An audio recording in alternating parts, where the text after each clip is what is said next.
അസ്സലാമലൈക്കും കൂട്ടുകാരെ, ഇന്ന് നല്ലൊരു ജുമാ മസ്ജിദിൻ്റെ ഉദ്ഘാടനമാണ്. പകൽ 6 മണി വരെ സ്ത്രീകൾക്ക് കാണാൻ പറ്റുന്ന സമയങ്ങളാണ്, സന്ദർശന സമയമാണ്. അപ്പോൾ ഞങ്ങൾ ജുമാ മസ്ജിദ് കാണാൻ വേണ്ടി പോയതാണ്. മാഷാ അല്ലാഹ്, നല്ല ഭംഗിയുണ്ട് കാണാൻ. അൽഹംദുലില്ലാഹ്, സൂപ്പറായിട്ട് തന്നെ പണിയൊക്കെ കഴിഞ്ഞിട്ടുണ്ട്. ഇത് വുളു ചെയ്യുന്ന സ്ഥലമാണ്. പള്ളീൻ്റെ ഉൾവശത്തേക്ക് കയറാം. ഇതാണ് പള്ളീൻ്റെ ഉൾവശം. മാഷാ അല്ലാഹ്, സൂപ്പറായിട്ടുണ്ട്, നല്ല ഭംഗിയുണ്ട് കാണാൻ.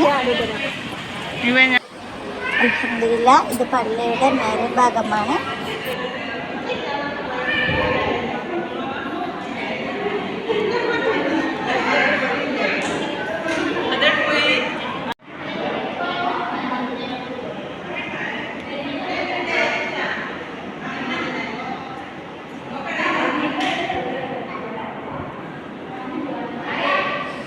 ഈ പള്ളി നിർമ്മിക്കാൻ വേണ്ടി സഹായിച്ചവർക്കൊക്കെ അള്ളാഹു ഇഹത്തിലും പരത്തിലും വിജയം നൽകട്ടെ. അവർക്ക് വേണ്ടി നമ്മൾ എല്ലായ്പ്പോഴും ദുആ ചെയ്യണം. അസ്സലാമു അലൈക്കും വറഹ്മത്തുള്ളാഹി തആല വബറകാതുഹു.